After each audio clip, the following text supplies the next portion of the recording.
Жақында ипотекалық насиялар беріле баштайт. Мамлекеттик ипотекалық компаниялар элге турак жай насиялары тууралуу түшүндүрүү иштерин жүргүзүп жатат. Бүгүн мамлекеттик ипотекалық компаниянын өкүлдөрү Кара Балта шаарынын жана Жайыл районунун тургундары менен жолугушту. Кабарчыбыз Айжан Омолдошова теманы улантат. Бир кыз бир эркек балам менен чогуу жашайм. Бул квартирага 6000 сом төлөйм айына. Бир бөлмөлүү батыр жалдап жашаган Шайзада 5 жылдан бери Жайыл райондук социалдык өнүгүү башкармалыгында иштейт. 8000 сомдук маяна менен качан үйлүү болоор экенмин деген ою жакынкы күндөрдөн бери өзгөрдү. Государствонун ушундай программасы чыкты дегенге аябай эметтим да, что может какая-то надежда появился, да, что ушул чем бирөөгө жеке мындай частныйга төлөгөндөн көрөк лучше мен ошону акчаны государствого төлөп барсам, мамлекетке ошол жакшы болмок да. 15 жылдан кийин мен уже билмекмин, что бул менин үйүм үчүн, өзүм үйүм үчүн төлөп атам дегенчи. Райондо Шайзада сыяктуу турак жайы жок жарандар өтө көп. Жергиликтүү бийлик учурда ар бир айыл өкмөт менен биргеликте алардын так санын аныктоо иштерин жүргүзүп жатат. Албетте, түшүндүрүү иштер жүрүп атат. Ар бир айыл өкмөтүндө жүрүп атат. Мына жакын арада 15 февралдан баштап бизде сельский сходдор башталат. Ошо сельский сходдордо бардык баягы андай иштер жүргүзөбүз.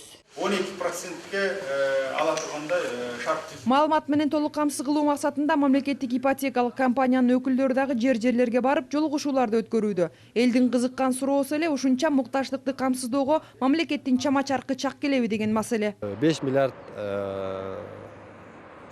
сом акчаны биздин ошо бюджетибизге койгонбуз. Ошол максатта ошонун негизинде иштерди алып барып жатабыз.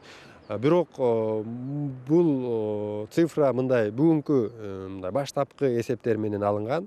Албетте мындан сырткары дагы башка булактардын эсебинен биз тиешелүү каражаттарды тартканга аракет кылабыз. Албетте өкмөт тарабынан кабыл алынган ар бир үй бүлөгө жеткиликтүү турак жай программасы тууралуу суроолор да карбын. 30 жылдан бери элдин саламаттыгы үчүн жан үрөп келген Гүлжамал Султаналиева ушул күнгө чейин Батырда жашап келет. 35 жыл иштеп мен 12 000 алам.